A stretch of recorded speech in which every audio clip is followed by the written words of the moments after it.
अब तक कोई कंफ्यूजन जितना हमने पढ़ा है? नो कंफ्यूजन है? पक्का? क्वेश्चन दिया था लास्ट क्लास में, अटेम्प्ट किया है? किया है? शो मी क्वेश्चन अटेम्प्ट किया आपने? You weren't present last class.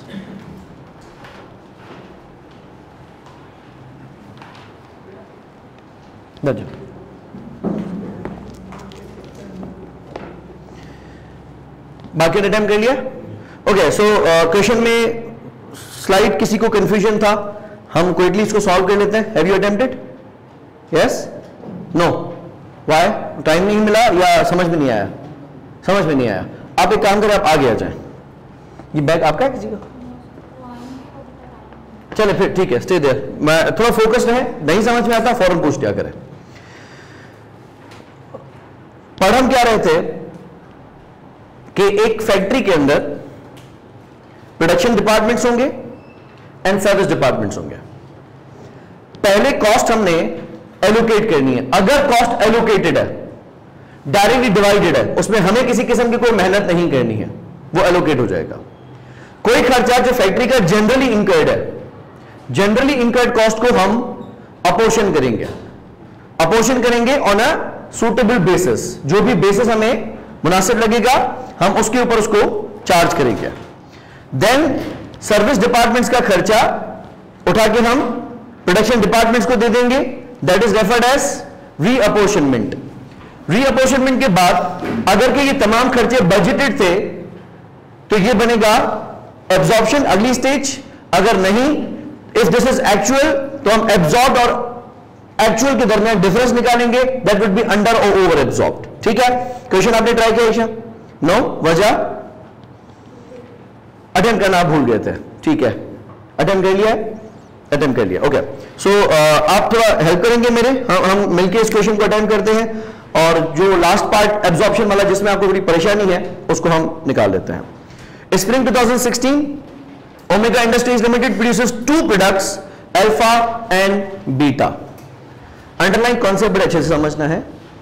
Factory overheads को हमने अलोकेट, अपोर्शन, रीअपोर्शन करने के बाद यूनिट की कॉस्ट में ऐड कर देना है. इस चौथे प्रोसेस को हम क्या कहते हैं? एब्जॉर्प्शन. जो भी प्रोडक्ट हमारे इस फैक्ट्री में बनेगा उसको हम फैक्ट्री की कॉस्ट चार्ज करेंगे, जिस स्टेप को हम कहते हैं एब्जॉर्प्शन. जितना भी आपने एब्जॉर्ब किया वर्सेस जितना हमारा एक्चुअल खर्चा आया अंडर या ओवर एब्जॉर्प्शन. इसके पास प्रोडक्ट्स कितने हैं? 2, namely alpha and beta. These products are processed through fabrication and finishing departments. ये 2 डिपार्टमेंट्स हमारे प्रोडक्शन डिपार्टमेंट्स हैं. Quality control and logistics department provide all necessary support for the production.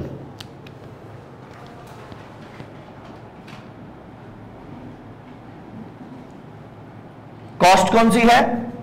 Total. इसका basis क्या रख रहे हैं? Then we have got fabrication, finishing, quality control and logistics. Visible है sir? पहला खर्चा है इनडायरेक्ट लेबर का. इसको किस बेसिस पे डिवाइड करना चाहिए? ये तो पहले ही डिवाइडेड है. ठीक है? इसने डिपार्टमेंट्स के नाम के साथ लिख दिया है कि कौन से डिपार्टमेंट का कितना खर्चा है. तो कॉस्ट कौन सी है? Indirect labour. कितनी कॉस्ट है टोटल? 30. इज इट मिलियंस या थाउजेंड्स? थाउजेंड्स. 36,000. किस बेसिस पे जाएगी?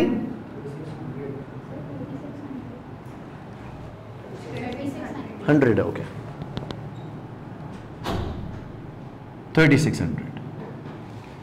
फैब्रिकेशन को ऑलरेडी चार्ज है 1500, फिनिशिंग 1200, 500, 400. क्या और कोई खर्चा है जो कि पहले से ही डिवाइडेड हो, एलोकेटेड हो? No. Next comes up factory rent.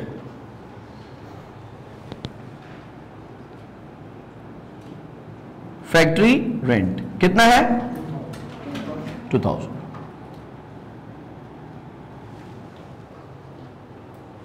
What do you think? What's your name? Come from? Musayyib. Musayyib, factory rent को किस बेसिस पे डिपार्टमेंट्स को देना चाहिए? एरिया. एरिया के हवाले से में डिटेल्स गिवन है, डेटा गिवन है. यस, डेटा हमें गिवन है कि पूरी जो हमारी फैक्ट्री है ये 20,000 स्क्वायर फीट पे बनी हुई है, जिसमें से 10,000 पे फैब्रिकेशन है, 5,000 पे फिनिशिंग है, 3,000 पे क्वालिटी कंट्रोल है और 2,000 पे लॉजिस्टिक्स है. तो इसको हम डिवाइड कर रहे हैं on the basis of square feet area. कैसे करेंगे?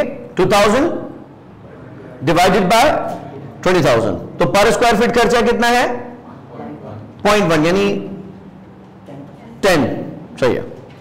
मल्टीप्लाइड बाय फैब्रिकेशन कितने पे फैला हुआ है? 10,000 पे, तो इसको कितना मिलेगा? 1,000. फिनिशिंग 500 ना, नहीं 500. QC 300. लॉजिस्टिक्स 200. क्लियर हो गया? ये इजी प्रोसेस है. नेक्स्ट, मिस हम क्वेश्चन प्रैक्टिस किया था, ये सवाल कर लिया था आपने? वजह नहीं, मतलब समझ में नहीं आया या आप कहीं बिजी थे? आप कहीं बिजी थे, ठीक है. Next is power. Power cost कितनी है? 1200. सही है. 1,200,000. क्या मुनासिब समझते हैं? किस बेसिस पे डिवाइड होनी चाहिए? Kilowatt hours, KWH. Kilowatt hours. Total कितने यूनिट्स का बिल आया है? लाख यूनिट्स का. खर्चा है 12 लाख. 12 लाख डिवाइड बाय लाख, 12 रुपए पर यूनिट का बिल है. मल्टीप्लाइड बाय फैब्रिकेशन में कितने यूनिट कंज्यूम किए हैं? 50. तो उसको कितना मिलेगा? 6 लाख का. 480, 4,80,000 का. 48 only. 72. Easy. Next, we have got depreciation of plant.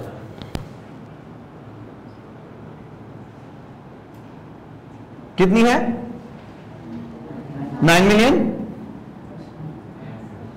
सही है. What do you believe is suitable basis to apportion this cost? Cost of plant.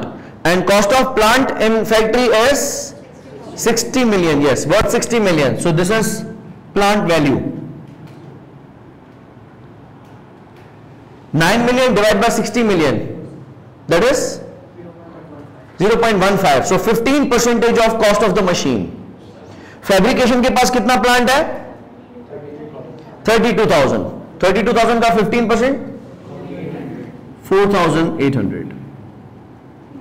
Next 3,000. Next, ठीक है, 900. So we are done with dividing the costs. अब हम in cost को कर दें total.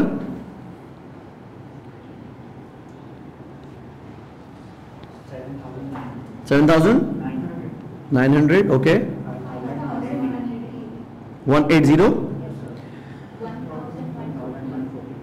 ठीक है. 72.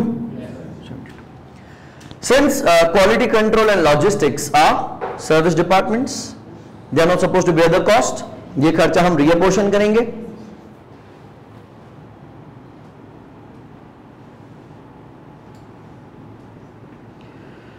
How is the scene of reapportionment? Is it reciprocal? No, one time है. सही है. Percentage given है कि services provided by quality control 40% and 60%. तो पहले हम लॉजिस्टिक्स को कर लेते हैं.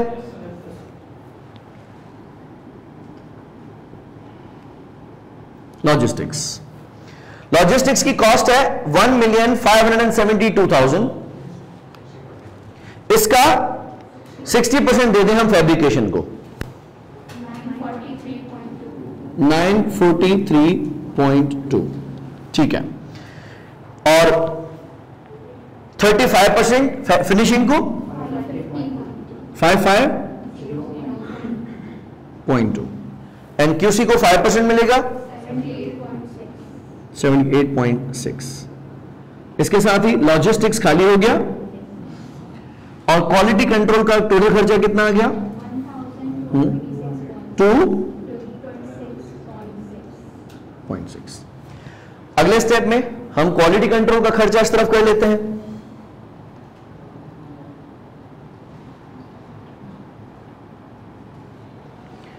क्वालिटी कंट्रोल का खर्चा इज 40% एंड 60%। इसका 40% कितना बना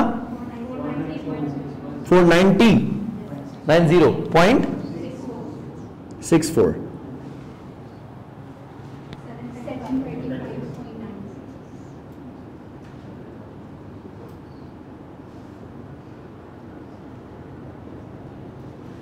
इसके साथ हमारा क्वालिटी कंट्रोल भी खाली हो गया और फैब्रिकेशन का और फिनिशिंग का एक्चुअल खर्चा कितना बना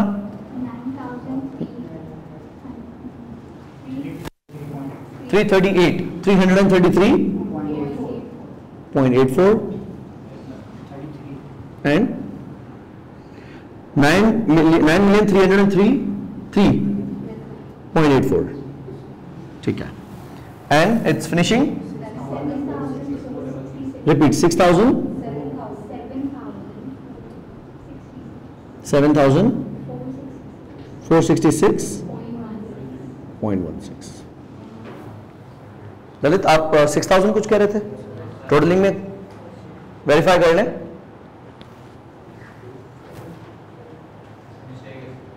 सही है, ये मिस्टेक है नहीं, मिस्टेक सिर्फ टोटलिंग में मिस्टेक है या कह रहे टोटल 580 प्लस 550, हाँ it's 6,466.16, so this makes sense। यहां तक हम सब पहुंच गए थे जिन्होंने ट्राई किया था, पक्का कोई रहा नहीं था कि ये क्यों हुआ है, यहां तक ठीक था। अच्छा, अगला क्या कहता है,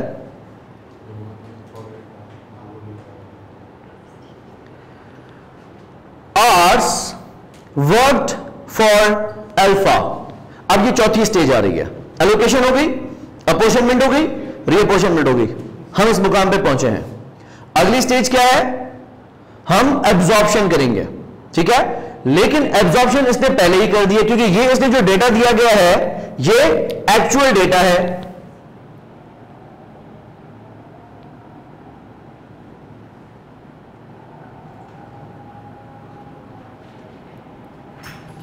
तो हम कैलकुलेट करते हैं actual cost incurred by alpha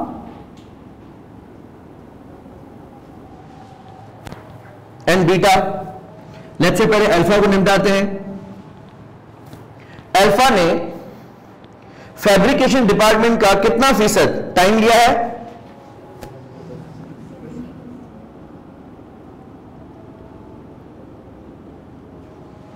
%70। Fabrication का टोटल खर्चा है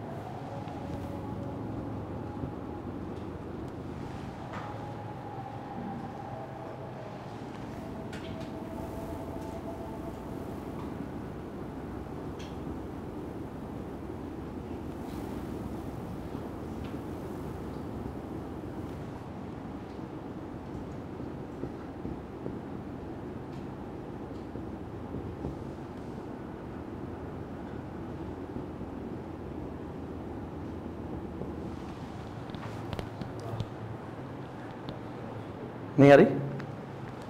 जो ये फिनिशिंग लिखी ये मिस हो रही है, ठीक है। ओके, तो फिनिशिंग का खर्चा जो 9,333,000.84 है, इसमें से 70% टाइम लिया है अल्फा ने, 30% टाइम लिया है बीटा ने, और फिनिशिंग के 6,466,16 का 60% टाइम लिया है फिनिशिंग ने और 40% टाइम लिया है बीटा ने। तो हम देखेंगे अल्फा और बीटा को कितना खर्चा चार्ज हो गया।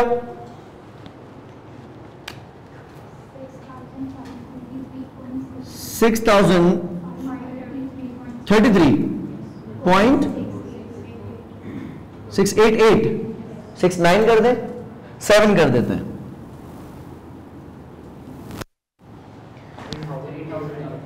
3,079 पॉइंट कुछ है, 0.696 है, 0.7।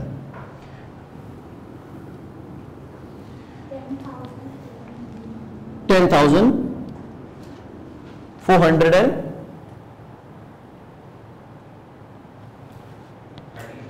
13.4 वेरीफाई करना है, सही है। So the cost of 10,413,400 has been charged to product alpha, ये एक्चुअल है।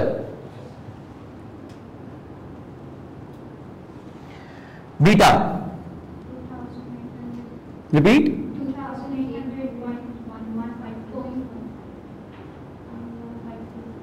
0.2 कर लेते हैं, सिंगल डिजिट राउंड अप कर रहे हैं।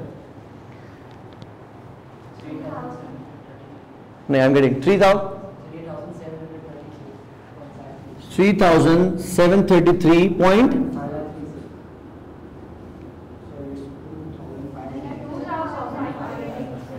recalculate, it's 6,466.16, इसका 40%, सही है। 2,586.464 total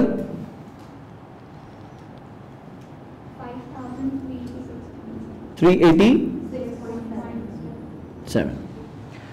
Okay, so this is actual cost incurred by product alpha and beta. Beta is 5,386.7, 5,386.7.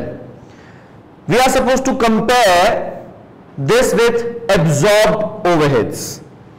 Absorb कैसे करना है, इसने टॉप ऑफ द क्वेश्चन बताया था। यस, दिया हुआ है।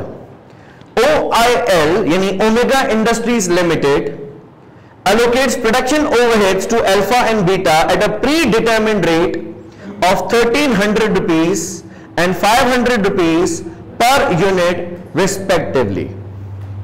Any under or over absorbed overheads are adjusted to cost of sales. बिल्कुल बॉटम ऑफ द क्वेश्चन में कहता है 8,000 units of alpha and 10,000 units of beta were produced during the month of December. ठीक है, अच्छा, ये हो गया एक्चुअल, और उसको कंपेयर करते हैं विद एब्जॉर्ब। सर कैमरा को थोड़ा सा नीचे कर सके, लाइन कवर हो जाए, ये यूज करना है स्पेस। ओके, सो अल्फा में एब्जॉर्ब किस तरीके से करना है। We have produced 8,000 units actually for alpha. Actually OAR जो रहेगा that would be budgeted production overhead divided by budgeted level of activity, लेकिन मल्टीप्लाई किससे किया जाएगा, एक्चुअल से, तो एब्जॉर्ब आ जाएगा। इसने हमें OAR कितना बताया है, it is 1,300 rupees per unit multiplied by how many number of units have you actually produce for alpha, 8,000, तो 8,000 मल्टीप्लाई बाय 1,300, 10,400। तो आपने एब्जॉर्ब किया है 10,413 और आपका एब्जॉर्ब एक्चुअल आया है 10,413 और एब्जॉर्ब आपने किया होगा 10,400। भाई ये तो गया इन्वेंट्री वैल्यू में। लेकिन साल खत्म होते हुए, मंथ खत्म होते हुए हमें पता चलता है कि खर्चा तो एक्चुअली ज्यादा आ गया, तो हमने एब्जॉर्ब कम कर दिया। कितने कम से एब्जॉर्ब कर लिया? 13.4। This is under absorbed. Beta, we have produced 10,000 units of beta, और उसको एब्जॉर्ब करने का तरीका है 500 रुपए पर यूनिट के हिसाब से। So here we go, 10,000 units multiplied by 500, तो ये 5 मिलियन, और आपने एब्जॉर्ब कर दिया है, सॉरी 5,000, एक्चुअल खर्चा आ गया ज्यादा 386.7।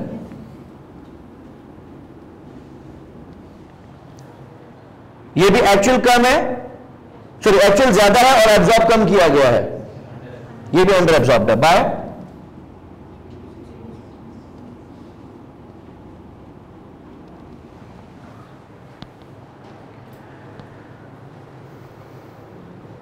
Requirement was compute product wise actual overheads for alpha and beta, जो कि आपने यहां कैलकुलेट कर लिया कि अल्फा का एक्चुअल ओवरहेड ये है एंड बीटा का एक्चुअल ओवरहेड ये है। और बी में पूछा prepare journal entries for applied production overheads and under और over production overheads. Journal entries because I assume you don't know anything about the double entries, ठीक है, ये मैं आपको बाद में इसकी डबल एंट्री करवाऊंगा जब हम कॉस्ट फ्लो पे आएंगे। Need not to worry about that, बहुत आसान सा है, लेकिन हमने क्या करना है, हमने अभी सिर्फ ये कैलकुलेशन कर ली कि अंडर एब्जॉर्प्शन इतने से हुई है। फिर इस क्वेश्चन में फंसे कहां पे थे? लास्ट में। क्लियर हो गया आप? ये मैंने आपको कहा था कि जो लास्ट वाला पार्ट है एब्जॉर्प्शन और कंपैरिजन वाला, वो मैं आपको नेक्स्ट क्लास में ही करवाऊंगा, लेकिन आपने एटलीस्ट ट्राई करना था। और कहीं आप कहां फंसे थे? ये हो गया था सही, कैलकुलेशन में मिस्टेक हो गई थी, and that is very silly, ठीक है। कैलकुलेशन की वजह से अगर मार्क्स जाए तो एक तो 49 पे फेल होने का बड़ा दुख होता है, और दूसरा कैलकुलेशन की वजह से कि जब आपकी प्रिपरेशन बेहतरीन हो, हर चीज आप परफेक्टली करके जाएं, लेकिन सिर्फ सिली मिस्टेक की वजह से, किसी ब्लेंडर की वजह से अगर आपका पेपर रह जाए या कम हो जाए तो अल्टीमेटली उसका अफसोस होता है। ये हमें प्रैक्टिस से दूर करना है, हमने गलती की सजा मौत देनी है, गलती को बिल्कुल टॉलरेट नहीं करना है। यस, ये वाला पार्ट आपके पास क्वेश्चन सामने है। क्वेश्चन में आप देखिए, इसमें एक लिखा हुआ है आर्स यूज्ड बाय अल्फा, पढ़ सकते हैं? ठीक है, क्या लिखा हुआ है, पढ़े। Hours worked for alpha. Fabrication में कितना फीसद लिखा हुआ है? 70%। ये फैब्रिकेशन है, ये फैब्रिकेशन का खर्चा है। इस खर्चे का 70% फायदा किसने लिया है? अल्फा ने। ये मैंने क्या किया, इस खर्चे का 70% अल्फा को दे दिया। फिर अल्फा सिर्फ फैब्रिकेशन से निकल के पार नहीं होता, अल्फा फैब्रिकेशन के से निकलने के बाद फिनिशिंग में जाता है, और फिनिशिंग के कितने आवर्स इसने वर्क किए हैं? 60%। ये रहा फिनिशिंग का खर्चा। फिनिशिंग के खर्चे का 60% मैंने अल्फा को दे दिया, तो अल्फा को एक्चुअल खर्चा आ गया 10,413,000। सेम आप देखिए फिर बीटा, बीटा ने फैब्रिकेशन डिपार्टमेंट के कितने फीसद आवर्स यूज किए हैं? ये रहा फैब्रिकेशन का खर्चा, उसका 30% इसको, 70 उसको गया, 30 इसको गया, एंड फिनिशिंग का 60 उसको गया, 40 इसको गया। ये एक्चुअल खर्चा इनको चार्ज हो गया, और उसको हमने कंपेयर किया with what we have absorbed, the difference is under और ओवर एब्सॉर्ब्ड।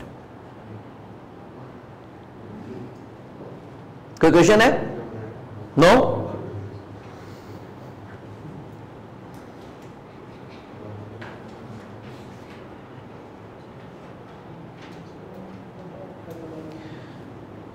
ओके, हमने ओपन इंडस्ट्रीज पहले कर लिया था क्वेश्चन। टर्नरी आप लोगों ने, हमने ट्राई भी कर लिया था लास्ट क्लास में।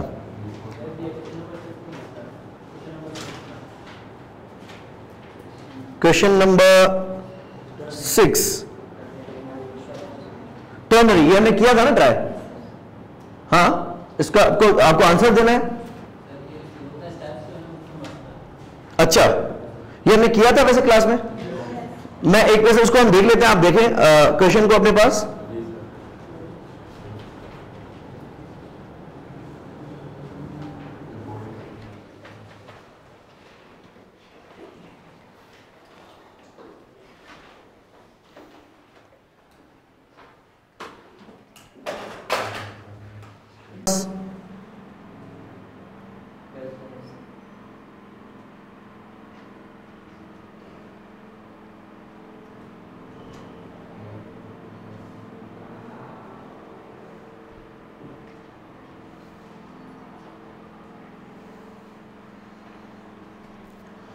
क्लियर हो गया, ये तो एलोकेटेड था। नेक्स्ट खर्चा आ गया अदर वेरिएबल ओवरहेड्स का, इसको भी हमें हटा देना है। लेकिन सॉरी, अगर हम इसको वेरिएबल टोटल ओवरहेड मानते हैं तो वेरिएबल ओवरहेड भी एलोकेटेड है, किस डिपार्टमेंट का कितना है वो वैसे ही जा चुका है। फिक्स्ड ओवरहेड्स भी इसने एलोकेट करके बता दिए हैं, और टोटल डिपार्टमेंटल एक्सपेंसेस इसने बता दिए। तो हमने करना क्या है, सारा काम तो इसने करके दे दिया, ये टेबल तो पूरी इसने बना के दे दिया है। आगे इसने कहा है कि हमारी मैक्सिमम कैपेसिटी कितनी है, डायरेक्ट लेबर आवर्स कितने रन हुए हैं, मशीन आवर्स कितने हुए हैं, और काम की चीज सर्विस डिपार्टमेंट्स ने किस तरह से सर्विसेज दी है, फैसिलिटेट किया है प्रोडक्शन डिपार्टमेंट्स को। सही है। उसमें बताया है कि मेंटेनेंस के अंदर जो लेबर आवर्स हैं 630 प्लस 273 प्लस 147 है। तो हमने इसका मेंटेनेंस का खर्चा प्लस किया जो कि 300 है। ठीक है, इसको टोटल लेबर आवर्स से डिवाइड कर दिया। टोटल लेबर आवर्स कितने बन रहे हैं, 630 प्लस 273 प्लस 1050 लेबर आवर्स से डिवाइड किया और मल्टीप्लाई किया तीनों प्रोडक्शन डिपार्टमेंट्स के लेबर आवर्स से, तो ये खर्चा हो गया तकसीम। इजी हो गया। अच्छा, उसके बाद फिर इसने बताया कि जो इंस्पेक्शन है वो इंस्पेक्शन आवर्स के बेसिस पे रीअपोर्शन होगी। इंस्पेक्शन की कॉस्ट है 210, उसको हमने डिवाइड कर दिया बाय 3000। सही है, बाय 3000।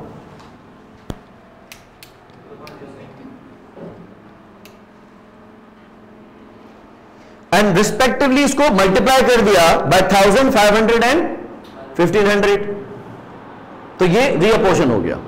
अब ये खर्चा सर्विस डिपार्टमेंट से उठ के प्रोडक्शन डिपार्टमेंट्स के हाथ में आ गया। इसने बेसिस वही बताया कि ये खर्चा रीअपोर्शन किस तरीके से होता है। Compute the single overhead absorption rate for the next year. अगर सिंगल करना है तो हमने बात की थी फिर एलोकेट, अपोर्शन, रीअपोर्शन की पंचायत में जाने की जरूरत ही नहीं है। अगर सिंगल ही करना है तो पूरी फैक्ट्री के खर्चे प्लस कर दें और पूरी फैक्ट्री के लेवल ऑफ एक्टिविटी से डिवाइड कर दें।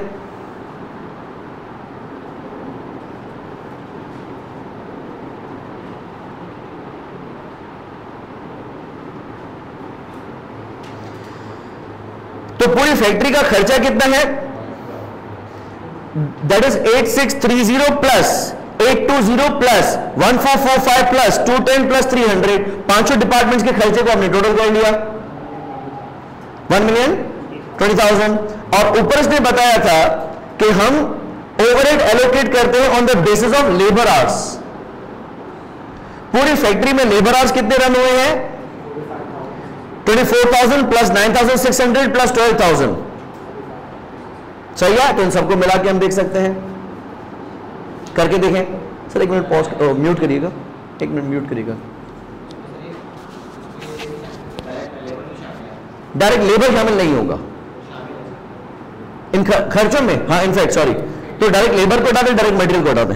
डायरेक्ट मटेरियल और डायरेक्ट लेबर की कॉस्ट को हटा के बाकी फैक्ट्री के जितने भी खर्चे हैं उन सबको प्लस कर दिया, और फैक्ट्री में जितने भी लेबर आवर्स हैं उनको भी प्लस कर दिया। Budgeted factory overheads divided by budgeted level of activity, ये हमारा OR आ गया। ठीक है,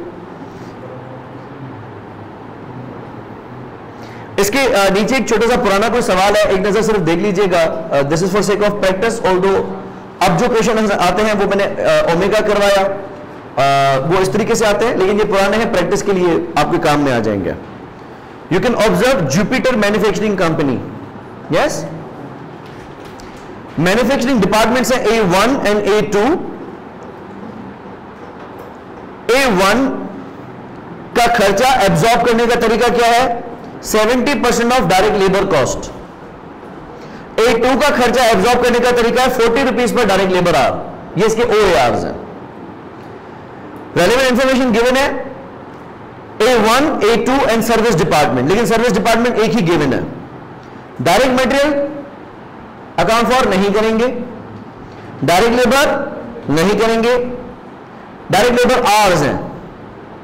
उसके अलावा नंबर ऑफ एम्प्लॉइज गिवन है और फ्लोर स्पेस गिवन है.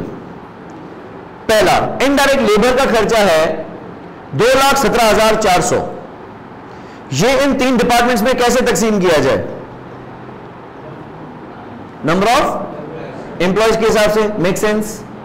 तो हमने नीचे इसलिए आगे बता दिया है, ठीक है, आसानी. Indirect labour and service departments expenses are apportioned on the basis of direct labour cost.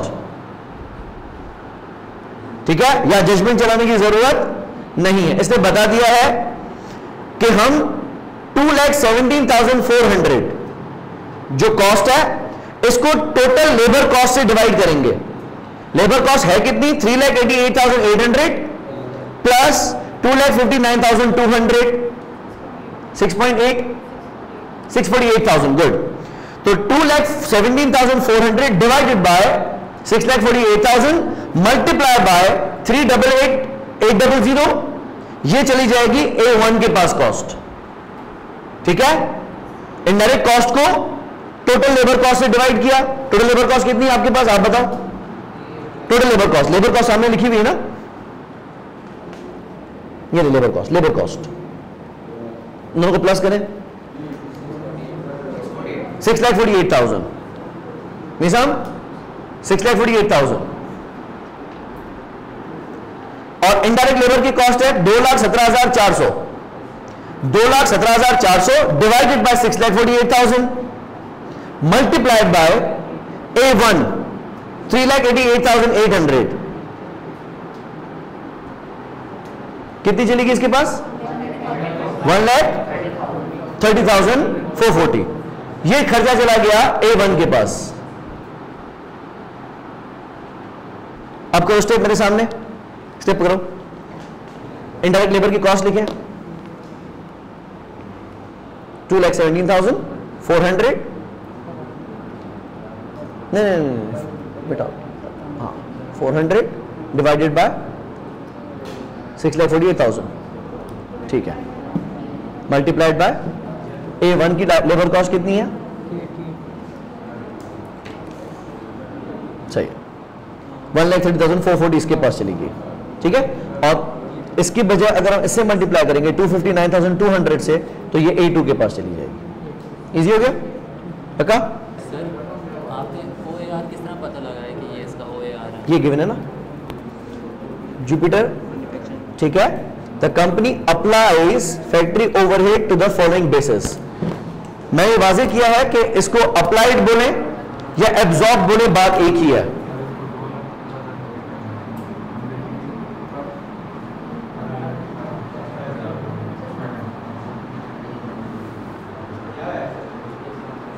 हाँ, ऊपर से तरीका बताया हुआ है एब्जॉर्ब करने का.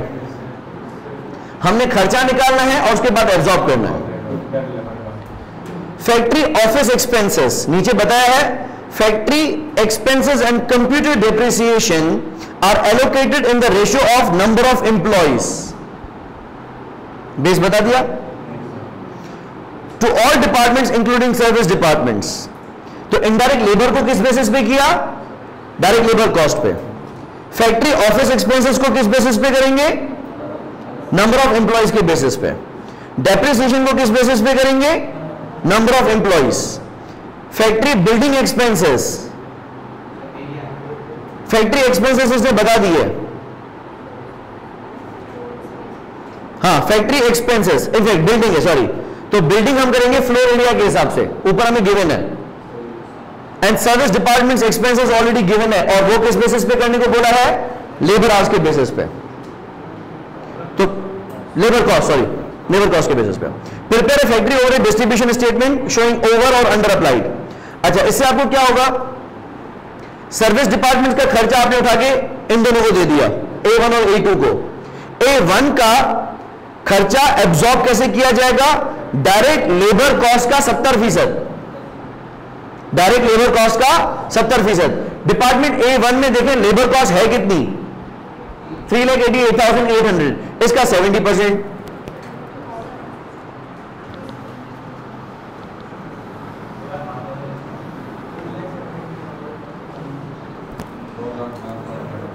सही। अब देखें एब्जॉर्ब कैसे किया हमने,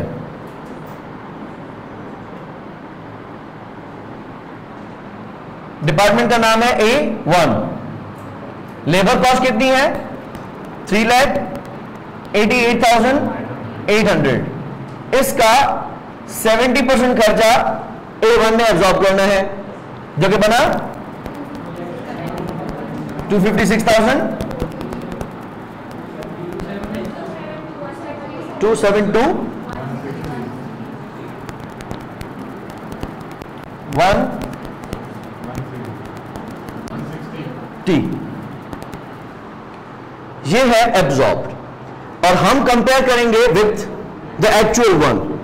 एक्चुअल में उसको इनडायरेक्ट का खर्चा मिला लेबर का, फैक्ट्री ऑफिस एक्सपेंसेस मिले, डेप्रिसिएशन मिला, बिल्डिंग एक्सपेंसेस मिले और सर्विस डिपार्टमेंट का खर्चा मिला।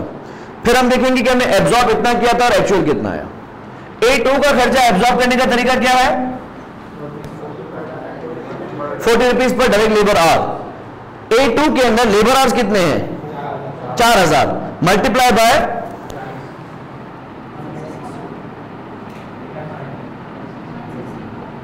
1,60,000।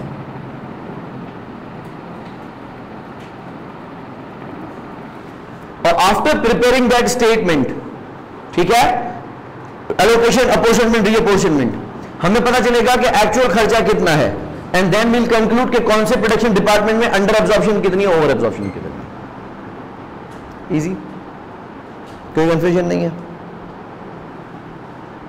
नेक्स्ट चले अब आगे। ये हटा दो सब, ठीक है।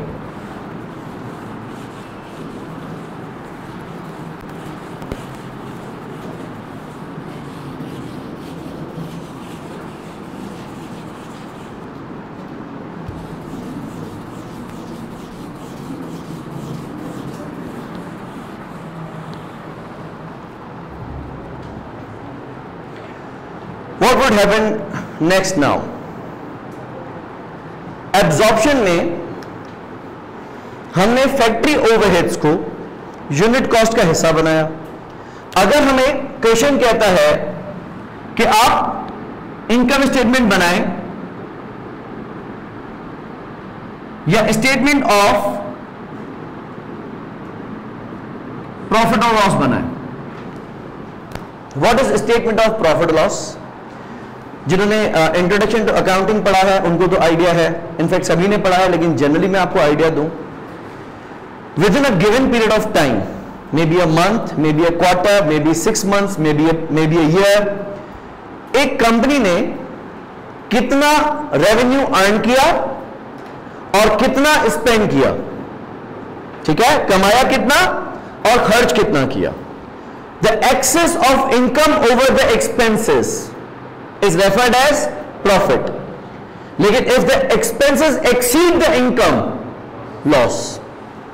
हमें कैलकुलेट करना है कि एक गिवन 6 महीने, क्वार्टर, महीने या साल के अंदर हमारे बिजनेस को कितना प्रॉफिट हुआ है या कितना प्रॉफिट होने वाला है। अगर होने वाला है कैलकुलेट करेंगे तो बजटेड, अगर हुआ है तो एक्चुअल। अब इसकी प्रिपरेशन की कैसे जाती है? हम बनाते हैं पहले स्टेटमेंट यूजिंग एब्जॉर्प्शन कॉस्टिंग।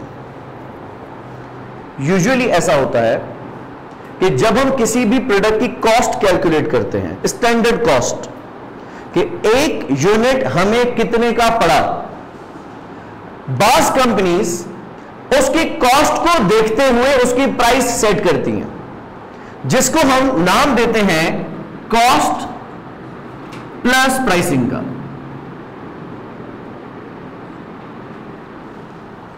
जिसके अंदर क्या किया जाता है, किसी भी यूनिट की स्टैंडर्ड कॉस्ट कैलकुलेट की जाती है, उसमें कंपनी अपना डिजायर्ड मार्कअप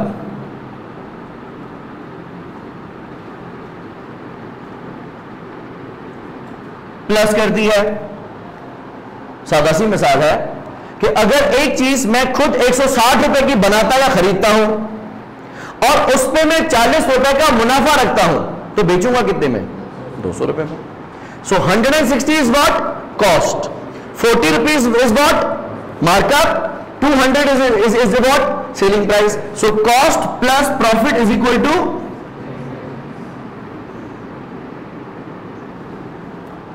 लेकिन हाँ आप एब्जॉर्प्शन कॉस्टिंग यूज करते हो या आप मार्जिनल कॉस्टिंग यूज करते हो, सेलिंग प्राइस प्रोडक्ट की कॉमन होगी, बिकॉज हम कॉस्टिंग पे बात कर रहे हैं, हम प्राइसिंग पे बात नहीं कर रहे। अगर क्वेश्चन ये कह दे कि एब्जॉर्प्शन कॉस्टिंग में जितनी कॉस्ट होगी उस पर प्रॉफिट लगाया जाएगा, परसेंटेज लगाई जाएगी, और मार्जिनल कॉस्टिंग में जितनी कॉस्ट होगी उस पर मार्कअप लगाया जाएगा, तो सेलिंग प्राइसेस मुख्तलिफ हो सकती हैं और होंगी यकीनन। लेकिन हम आपको प्राइसिंग की परेशानियों में उलझाएंगे नहीं। यह बात तो हमने याद कर ली कि जो सेलिंग प्राइस होगी वो चाहे आप एब्जॉर्प्शन कॉस्टिंग यूज करें चाहे आप मार्जिनल कॉस्टिंग यूज करें, selling price will remain same.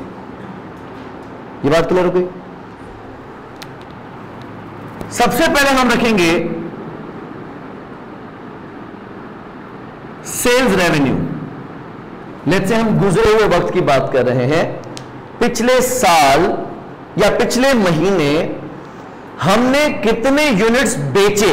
दो बातें हैं, एक जितने यूनिट्स बनाए और एक कितने यूनिट्स बेचे।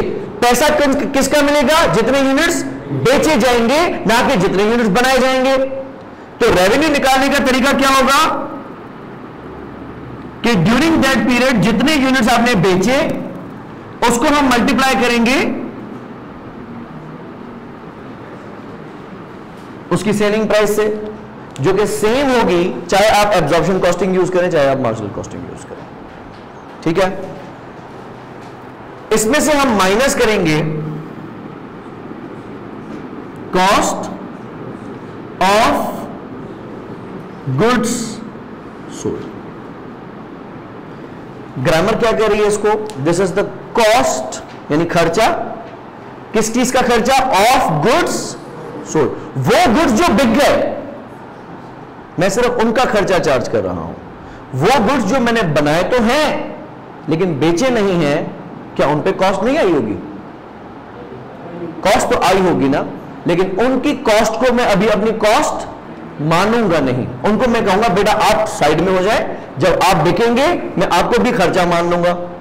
इस कॉन्सेप्ट को हम कहते हैं मैचिंग कॉन्सेप्ट, कि जब रेवेन्यू आएगा तो उसके साथ खर्चा चार्ज किया जाएगा।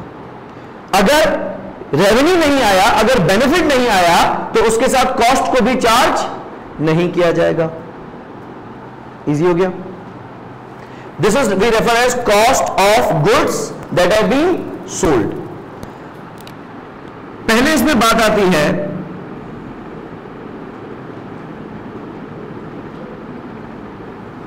Opening inventory. What does opening inventory mean? कि पिछले महीने या पिछले क्वार्टर या पिछले साल के आखिर तक अगर कोई यूनिट्स आप ना बेच सके, जो उस महीने के आखिर के लिए क्लोजिंग इन्वेंट्री थी, हमारे लिए ओपनिंग होगी। खर्चा कौन भरेगा? पिछला महीना या ये महीना?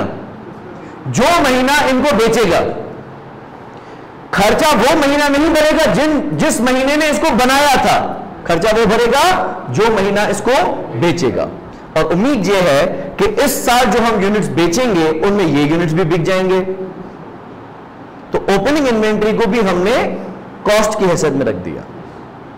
उसके बाद आती है कि आपने मजीद कितने यूनिट्स बनाए।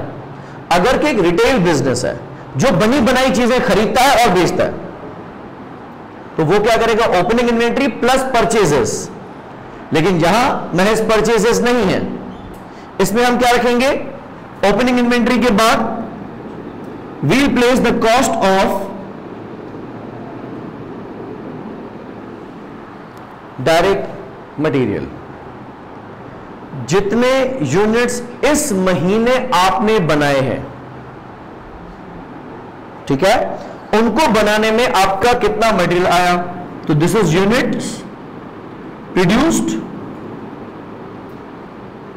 Multiplied by direct material per unit. Easy. उसके अलावा कौन सा खर्चा हम यूनिट की कॉस्ट को डायरेक्टली चार्ज करेंगे, direct labour.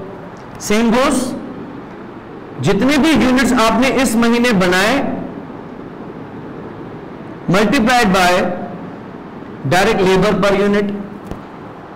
And same goes कि अगर डायरेक्ट एक्सपेंसेस भी हैं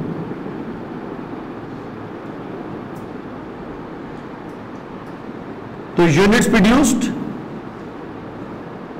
minus direct expense per unit.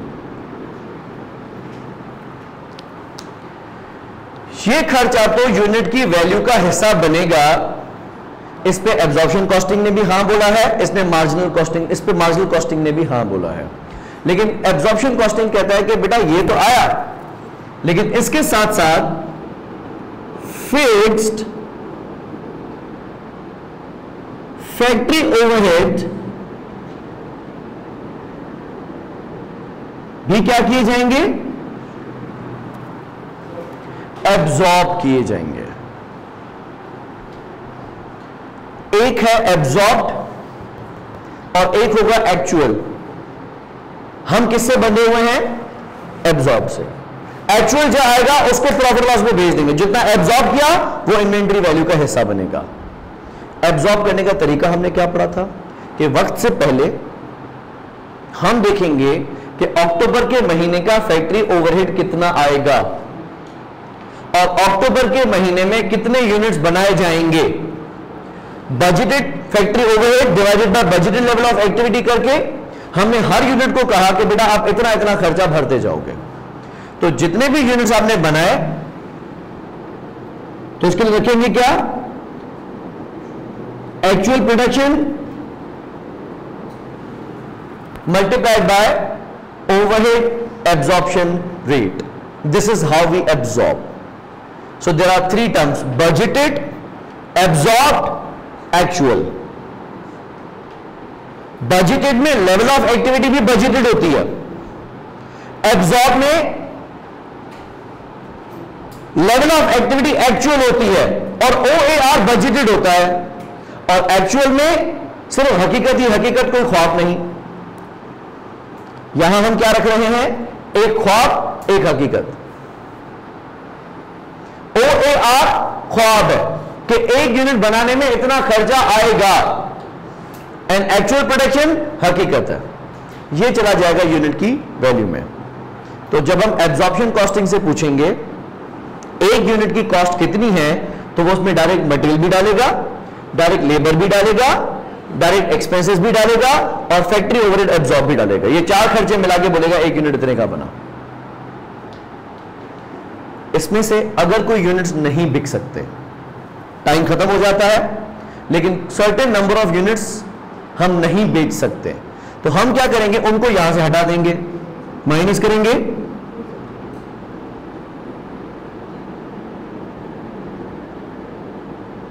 Closing inventory. सवाल, क्या ओपनिंग इन्वेंट्री की कॉस्ट पर यूनिट और क्लोजिंग इन्वेंट्री की कॉस्ट पर यूनिट सेम होगी? क्यों नहीं? क्योंकि वो पिछले साल की है, पिछले महीने की है, पिछले टाइम पीरियड की है। पिछले साल हमारे अंदाजे मुख्तलिफ हो सकते थे और इस साल हमारे अंदाजे मुख्तलिफ हो सकते हैं। तो सितंबर में हमारा बजटेड फिक्स प्रोडक्शन ओवरहेड कुछ और था और हमारी बजटेड लेवल ऑफ एक्टिविटी कुछ और थी। लेकिन अक्टूबर में ये मुख्तलिफ हो सकते हैं। ये बात समझ में आ गई? ओपनिंग इन्वेंट्री पिछले महीने की डायरेक्ट मटेरियल कॉस्ट भी लेके आई है आंखों पे, डायरेक्ट लेबर भी लेके आई है, सब बिस्मिल्लाह लेके आओ, डायरेक्ट एक्सपेंसेस भी लेके आई है, आओ जी बिस्मिल्लाह। लेकिन ये पिछले महीने का फिक्स्ड खर्चा जिसमें किराया, सैलरी, बिजली का बिल, इनडायरेक्ट खर्चे भी शामिल है, वो भी उठा के लेके आए। ठीक है, एब्जॉर्प्शन कॉस्टिंग ने कहा जी जी बिस्मिल्लाह आ जाओ आ जाओ आ जाओ, क्योंकि उसने खर्चा सितंबर का सितंबर को नहीं देना था, उसने सितंबर का खर्चा सितंबर में बनने वाले यूनिट्स को दिया, जो गए सो गए, जो नहीं गए सो इधर आओ। तो एब्जॉर्प्शन कॉस्टिंग क्या कर रहा है? डायरेक्ट खर्चा तो कैरी फॉरवर्ड कर ही रहा है, साथ ही साथ फिक्स खर्चा जो इनडायरेक्ट है वो भी कैरी फॉरवर्ड करके ला रहा है। उसके साथ क्लोजिंग इन्वेंट्री को हम वैल्यू करते वक्त direct material, direct labour, direct expenses तो रख रहे हैं, लेकिन साथ ही साथ अक्टूबर के किराया, अक्टूबर की तनख्वाहें, अक्टूबर की बिजली का बिल, अक्टूबर की हीट एंड लाइट वगैरह वगैरह जो भी खर्चे थे वो हम उठा के नवंबर में भेज रहे हैं। ये तब भेजेंगे जब क्लोजिंग इन्वेंट्री होगी, बचेगी। अगर क्लोजिंग इन्वेंट्री नहीं बची, जो लाए वो भेज दिया, जो बनाए सो भेज दिया, तो कुछ नहीं लेके जाएंगे। तो अक्टूबर की शामत आ जाएगी कि अक्टूबर ने अपना भी पूरा खर्चा भरा और सितंबर का भी कुछ खर्चा भर लिया, लेकिन मूवमेंट किसकी है? पूरी इन्वेंट्री की है। अगर इन्वेंट्री बच गई तो इसने क्या किया? Standard cost per unit multiplied by unsold units उठा के ले गया, जिसके अंदर कुछ एक्स्ट्रा खर्चे भी शामिल हो गए। पहले हम रखते हैं अपना रेवेन्यू। कॉस्टिंग सिस्टम चाहे एब्जॉर्प्शन हो या मार्जिनल हो, रेवेन्यू सेम आएगा, इजी है। अच्छा, ओपनिंग इन्वेंट्री पिछले महीने की जो स्टैंडर्ड कॉस्ट थी मल्टीप्लाइड बाय ओपनिंग स्टॉक, जो यूनिट्स पिछले महीने ना बिक सके थे। इस महीने जितने यूनिट्स बनाए गए उसका डायरेक्ट मटेरियल, इस महीने जितने यूनिट्स बनाए गए उसका डायरेक्ट लेबर, इस महीने जितने यूनिट्स बनाए गए उसका डायरेक्ट एक्सपेंस, और इस महीने जितने यूनिट्स बनाए गए उसका एब्जॉर्ब फैक्ट्री ओवरहेड। ये सब हमने प्लस कर दिया। ओपनिंग इन्वेंट्री इस साल के लिए कॉस्ट है, क्योंकि जो महीना, जो साल इसको बेचेगा वो उसकी कॉस्ट भरेगा। क्लोजिंग इन्वेंट्री हमारी कॉस्ट में से चोरी करता है, ये यहां से हो गया माइनस। क्लोजिंग इन्वेंट्री जितनी ज्यादा, कॉस्ट ऑफ गुड्स सोल्ड उतनी कम होगी। ठीक है, तो अगर किसी महीने में जितने ज्यादा यूनिट्स बचेंगे, एब्जॉर्प्शन कॉस्टिंग उसको नुकसान नहीं होने देगा। मैंने कहा बेटा तुम टेंशन नहीं करो, यूनिट्स नहीं बिक पाए ना, कोई मसला नहीं है, मैं खर्चा भी तुम्हें नहीं दे रहा, मैं तो खर्चा ही उस महीने को दूंगा जो यूनिट्स बेचेगा। मार्जिनल कॉस्टिंग कहेगा क्या हो गया, दिमाग सही है, 2 अक्टूबर को खर्चा नहीं बिके यूनिट्स को मेरा असर का दर्द है क्या? यहां ये अलग हो जाएंगे। एब्जॉर्प्शन कॉस्टिंग क्या कर रहा है? इसमें फिक्स्ड कॉस्ट भी उठा के ले गया। अच्छा, ये हमने कैलकुलेट कर ली कॉस्ट ऑफ गुड्स सोल्ड। यहां तक समझ में आ गया? अब होता है अक्टूबर खत्म।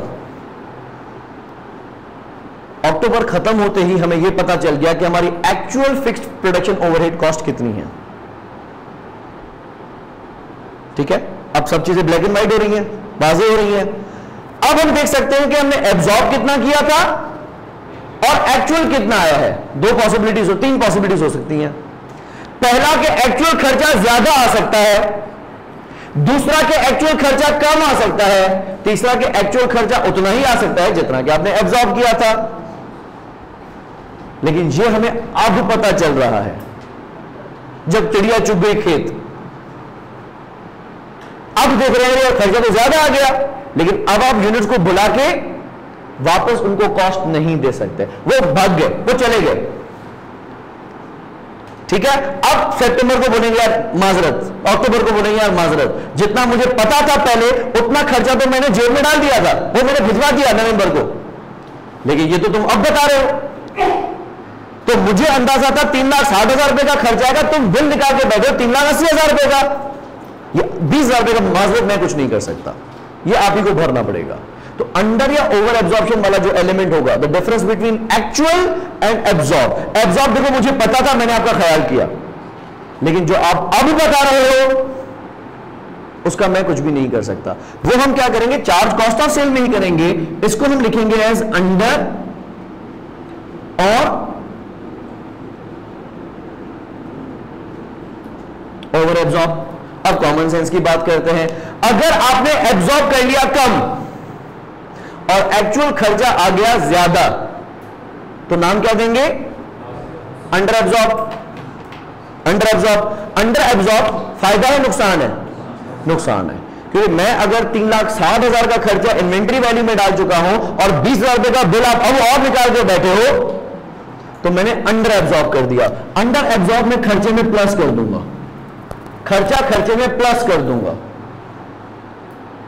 लेकिन अगर ओवर एब्जॉर्ब आ जाता है कि 3,60,000 रुपए मैं इन्वेंट्री वैल्यू में भेज चुका था और अब आप मुझे बिल निकाल के दे रहे हैं 3,45,000 रुपए का, मैं कहता हूं 3,45,000 कैसे, मैंने तो 3,60,000 भेज दिए। वो बोला नहीं, मुझे अब पता चला कि मेरा बिल तो 3,45,000 है, मैं बोलूंगा चलो 15,000 रख लो अपने पास, ये मैं उस इन्वेंट्री को बुला के वापस नहीं दूंगा। क्लियर हो गया? ओवर एब्जॉर्ब फायदा है नुकसान है, फायदा है, तो मैं इसको कॉस्ट में से लेस कर दूंगा ये, और इस दोनों को मिला के हम कहेंगे cost of good sold.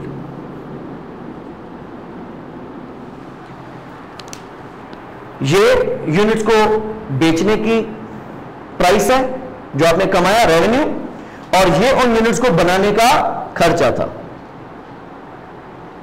Difference को हम कहते हैं gross profit. If the revenue exceeds the cost of good sold, तो जो डिफरेंस आएगा इसको हम कहेंगे जीपी, ग्रॉस प्रॉफिट। लेकिन you can not take this home. अब इसमें से हम माइनस करेंगे, नॉन प्रोडक्शन कॉस्ट्स। ये बात समझ लेते हैं कि एब्जॉर्प्शन कॉस्टिंग में जो तकसीम की गई है, पहले प्रोडक्शन कॉस्ट रखी गई है, चाहे वेरिएबल हो चाहे फिक्स्ड हो।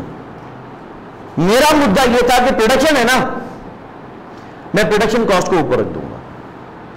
ग्रॉस प्रॉफिट के बाद मैं कौन सी कॉस्ट रखूंगा, नॉन प्रोडक्शन ओवरहेड्स, मतलब जो मेरी फैक्ट्री की बाउंड्री के बाहर खर्च आएगा। मार्केटिंग आप करते हैं, एडवर्टाइजमेंट, डिस्ट्रीब्यूशन आप करते हैं, एडमिनिस्ट्रेशन चलाते हैं, ऑफिस में बैठा हुआ स्टाफ सैलरीज दे रहा है, ऑफिस में पड़ा हुआ फर्नीचर एंड फिक्सचर डेप्रिशिएट हो रहा है, ऑफिस का आप किराया भर रहे हैं। वही खर्चे जो फैक्ट्री के अंदर आए वो प्रोडक्शन, वही खर्चे अगर फैक्ट्री के बाहर चले गए तो नॉन प्रोडक्शन। डायरेक्टर्स को भी सैलरी मिलती है, सेल्समैन को भी, स्टाफ जो है उसको भी सैलरी मिलती है, किराया उन बिल्डिंग्स का भी भरा जाता है, गोडाउन्स एंड वेयरहाउसेस का भी भरा जाता है, डेप्रिशिएट वहां पे भी पड़े हुए एसेट्स होते हैं, वो सब कहां पे काउंट होंगे, नॉन प्रोडक्शन, चाहे वेरिएबल हो चाहे फिक्स्ड हो। मैंने बॉर्डर किस हिसाब से बनाया, प्रोडक्शन कॉस्ट पहले आ जाए और नॉन प्रोडक्शन कॉस्ट बाद में आ जाए। मुझे कोई इस बात से डिस्क्रिमिनेशन नहीं है कि वो वेरिएबल है या फिक्स्ड है। मैं प्रोडक्शन में भी वेरिएबल फिक्स दोनों को अकाउंट फॉर कर लूंगा और नॉन प्रोडक्शन में भी फिक्स्ड हो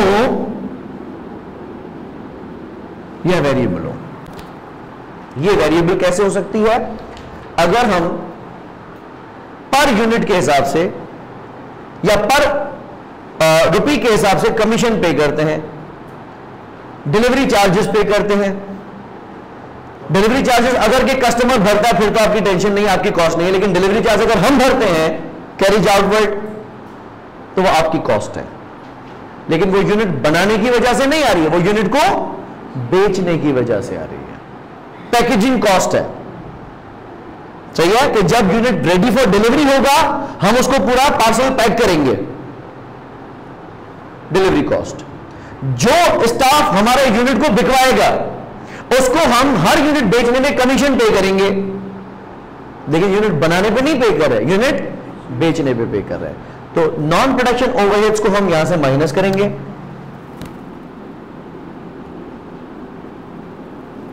ये आ जाएगा हमारा नेट प्रॉफिट या फिर लॉस।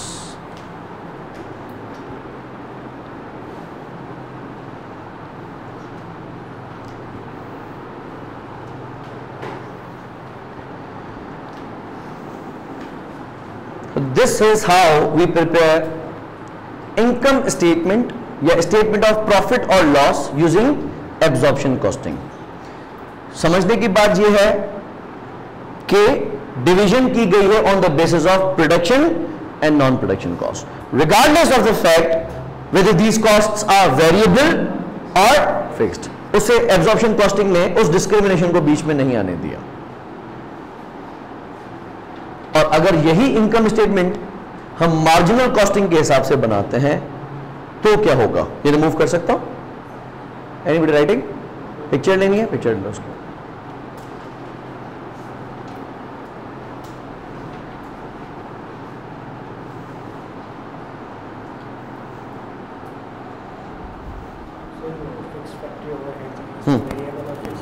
नहीं फिक्स्ड है, क्या फिक्स्ड है, वेरिएबल ऊपर आ गया डायरेक्ट एक्सपेंसेस में। इसको डायरेक्ट एक्सपेंसेस लिखें या वेरिएबल ओवरहेड्स की बात एक ही है। हाँ, FOR लिखेंगे। FO लिखने में थोड़ा कंफ्यूजन है, फैक्ट्री लिख रहा हूं या फिक्स लिख रहा हूं, लेकिन आप इसको लिख सकते हैं कि ये फिक्स्ड है, क्योंकि मैंने यहां पे लिख दिया कि ये फिक्स्ड है। अच्छा, अगर हम यही स्टेटमेंट बनाते हैं एज पर मार्जिनल कॉस्टिंग, ठीक है, sales revenue I been telling you will not be affected. Costing हमारे घर के मसले हैं, प्राइसिंग बाहर जाती है। We are not talking about pricing, we are just discussing costing. तो आप एब्जॉर्प्शन कॉस्टिंग यूज करें या मार्जिनल कॉस्टिंग यूज करें, नंबर ऑफ यूनिट्स वही बिकेंगे, सेलिंग प्राइस वही होगी।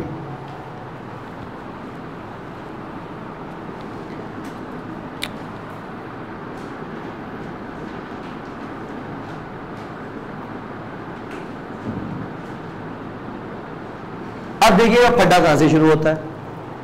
जब आप ओपनिंग इन्वेंटरी लेके आएंगे तो इसमें कॉस्ट कौन सी लेके आएंगे,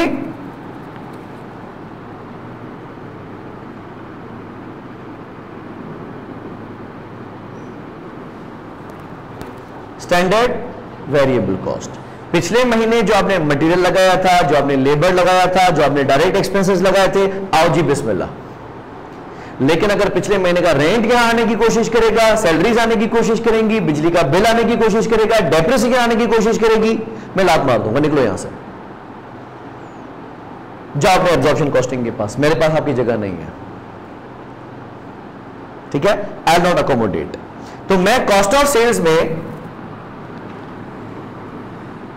क्या रखूंगा, variable cost of goods sold.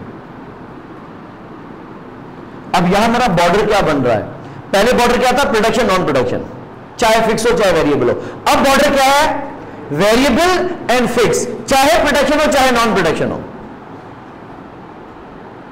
Getting my point? तो अब मैं जगह किसको दे रहा हूं, वेरिएबल को। डायरेक्ट मटेरियल वेरिएबल है, डायरेक्ट लेबर वेरिएबल है, डायरेक्ट एक्सपेंसेस या वेरिएबल ओवरहेड्स वेरिएबल है। फिक्स को कहता तुम यहां क्या दे रहे हो, निकलो यहां से, ये बता दिया मैंने इसको।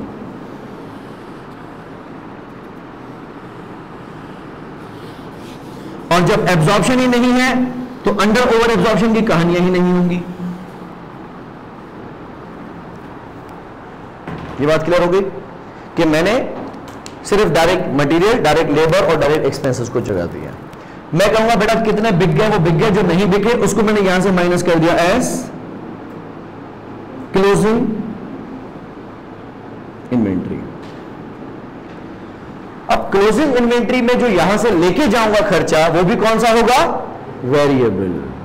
मजाल के इस महीने के रेंट में बुरी नजर डाली है, मजाल के इस महीने की मेंटेनेंस और रिपेयर में बुरी नजर डाली है, मजाल के इस महीने की डेप्रिसिएशन को हाथ भी लगाया है, नहीं लेके जाने दूंगा। ना मैं पिछले महीने के फिक्स कॉस्ट यहां लेके आया था, ना मैं इस महीने की फिक्स कॉस्ट अगले महीने लेके जाऊंगा। वेरिएबल की बात करो, समझ में आती है। तो हम जब क्लोजिंग इन्वेंट्री को वैल्यू करेंगे, उसमें हम क्या रखेंगे? सिर्फ standard variable cost multiplied by unsold units.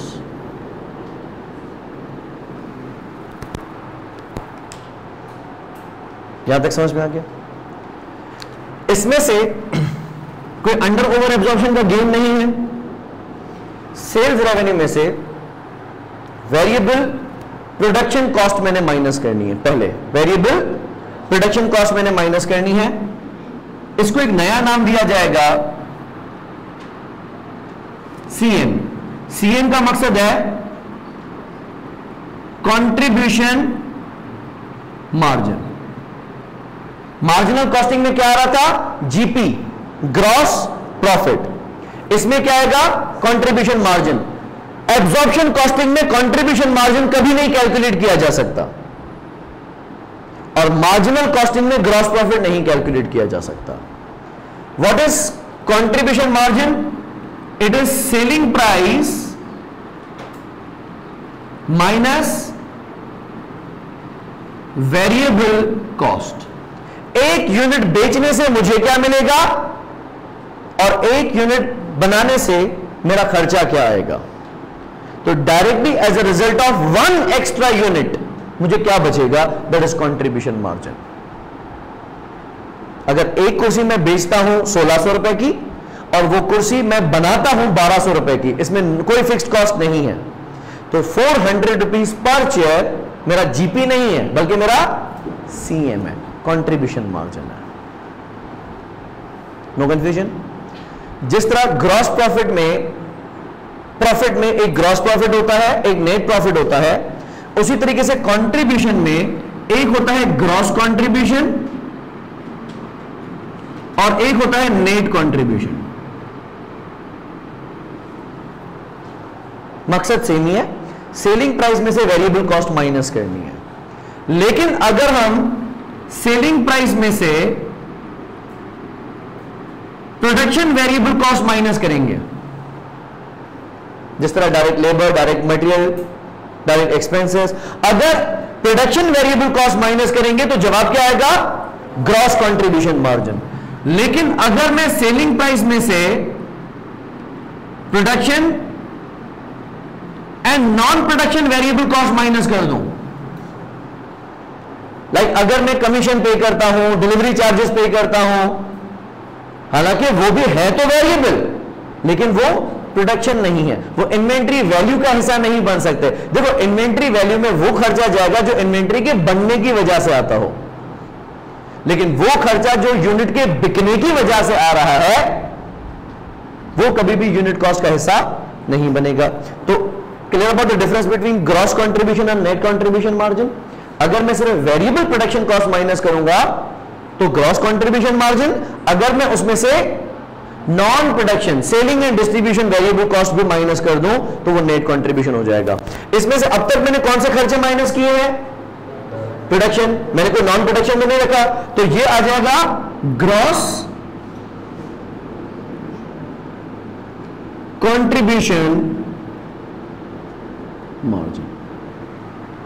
अब इसमें से मैं पहले माइनस कर लूंगा वेरिएबल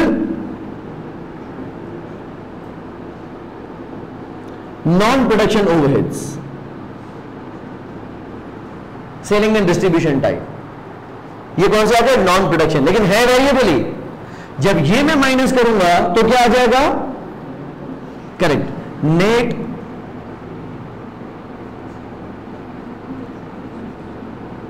कंट्रीब्यूशन मार्जिन। तो वहां ग्रॉस प्रॉफिट से पहले प्रोडक्शन, ग्रॉस प्रॉफिट के बाद नॉन प्रोडक्शन। यहां नेट सीएम से पहले वेरिएबल और नेट सीएम के बाद फिक्स्ड। मेरा डिस्क्रिमिनेट करने का नुक्ता प्रोडक्शन और नॉन प्रोडक्शन नहीं है, वेरिएबल और फिक्स्ड है। अब इसमें से हम माइनस करेंगे फिक्स्ड प्रोडक्शन ओवरहेड्स, लेकिन कौन से वाले माइनस कर दूंगा? एक्चुअल। एब्जॉर्ब करने की कहानी कोई नहीं, ये मसले वो झेल रहा था एब्जॉर्प्शन कॉस्टिंग, जो अंदाजे लगा रहा था कि अक्टूबर में कितना खर्चा आएगा, अक्टूबर में कितने यूनिट्स बनेंगे, और एक्चुअल बनने वाले यूनिट्स को खर्चा दिए जा रहा था। आखिर में देखा है ये क्या, खर्चा तो ज्यादा आ गया है, खर्चा तो कम आ गया। हमें टेंशन ही नहीं है, हम फिक्स्ड कॉस्ट को एस्टिमेट करेंगे ही नहीं, यूनिट की कॉस्ट का हिस्सा वैसा भी मैंने बनाना ही नहीं है। आखिर में वापस देखेंगे कितना खर्चा है, सब पे डिवाइड कर देंगे, इनफैक्ट उस पूरी ट्रिप पे डिवाइड कर देंगे, पूरे महीने पे डिवाइड कर देंगे। फिक्स्ड प्रोडक्शन ओवरहेड और माइनस करेंगे साथ ही fixed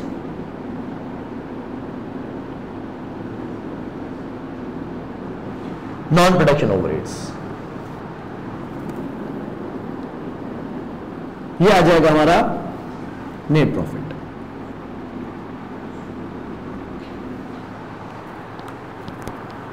Do you believe that profit reported by absorption costing would be same as profit reported by marginal costing?